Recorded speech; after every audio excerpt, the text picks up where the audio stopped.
Hi guys, welcome to our YouTube channel Navi Veena vibes. ఇది నా first flight journey experience. Hyderabad నుంచి వైజాగ్ వరకు ఒక చాలా స్పెషల్ జర్నీ. ఈ జర్నీ ఎలా జరిగిందో, నా ఫీలింగ్స్ అండ్ ఎమోషన్స్ అన్నీ మీ అందరితో షేర్ చేసుకోవాలనుకుంటున్నా. ఈ వైజాగ్ ట్రిప్ మేము సడన్గా ప్లాన్ చేసుకున్నాము. 3 days లాంగ్ వీకెండ్ వచ్చిందని. ఇది నా లైఫ్లోనే first flight journey experience and first trip. అందుకే ఇది నాకు చాలా స్పెషల్. అసలు ఈ జర్నీ మొత్తం ఎలా జరిగిందో చూసేద్దామా? ఫస్ట్ టైం ఎయిర్పోర్ట్లోకి వెళ్ళగానే చిన్నప్పుడు నా కళ నెరవేరుతుంది అనిపించింది. సో మా ఫ్లైట్ వచ్చేసి 10:20కి, మేము ఇంటి దగ్గర 8కి స్టార్ట్ అయ్యాము. టికెట్ ఇన్స్ట్రక్షన్స్లో క్లియర్గా 2 hours ముందే రీచ్ అవ్వాలని చెప్పి మెన్షన్ చేశారు. మేమైతే 8కి స్టార్ట్ అయ్యాము. డ్యూ టు ట్రాఫిక్ వల్ల మేము 9కి అట్లా రీచ్ అయ్యాము ఎయిర్పోర్ట్కి. ఫస్ట్ అయితే ఎంట్రన్స్ దగ్గరే వాళ్ళు మన టికెట్స్ ఇంకా ఐడి ప్రూఫ్స్ చెక్ చేసి లోపలికి పంపిస్తారు. లోపలికి రాగానే డొమెస్టిక్ ట్రావెల్ అయితే కౌంటర్ జీలోకి వచ్చి మన బ్యాగేజ్ అంతా వాళ్ళకి ఇవ్వాలి.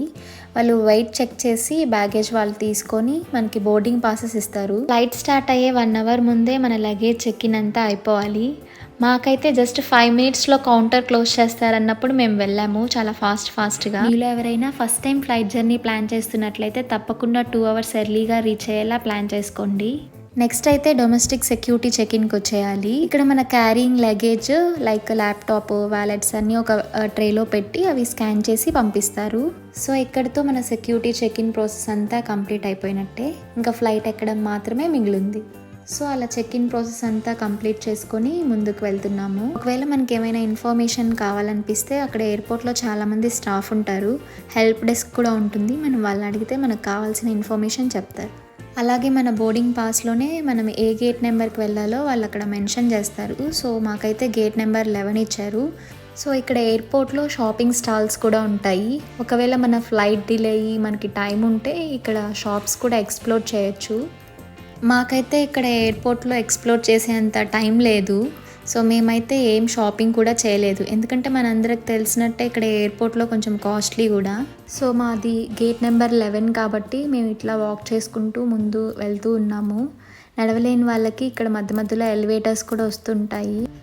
అలా వెళ్తూ బయటకు చూస్తుంటే చిన్నప్పుడు మనం ఆకాశంలో దూరంగా చూసిన ఆ ఫ్లైట్స్ ఇప్పుడు మన కళ్ళ ముందే ఫ్లై అవ్వడానికి రెడీగా ఉన్నాయి. ఇక మేమైతే గేట్ నెంబర్ 11కి రీచ్ అయిపోయాము. Hyderabad to Vizag flight announcement కూడా వచ్చేసింది.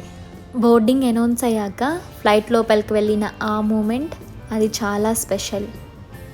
ఆ నారో వాక్వే, ఫ్లైట్ డోర్ దగ్గరగా వెల్కమ్ చెప్పిన ఆ క్రూ, లోపల చూసిన సీట్స్, లైట్స్, ప్రతి చిన్న విషయం ఫస్ట్ టైం కాబట్టి స్పెషల్గా అనిపించింది. లోపలికి వెళ్ళాక ఎయిర్ హోస్టెస్ మన బోర్డింగ్ పాస్లో ఉన్న సీట్ నెంబర్కి మనల్ని అసిస్ట్ చేస్తారు. అలాగే సెట్ అయిన తర్వాత సీట్ బెల్ట్ పెట్టుకోమని కెప్టెన్ అనౌన్స్ చేస్తారు. తర్వాత ఫ్లైట్ రన్వే మీద మూవ్ అవ్వడం స్టార్ట్ అయిపోయింది.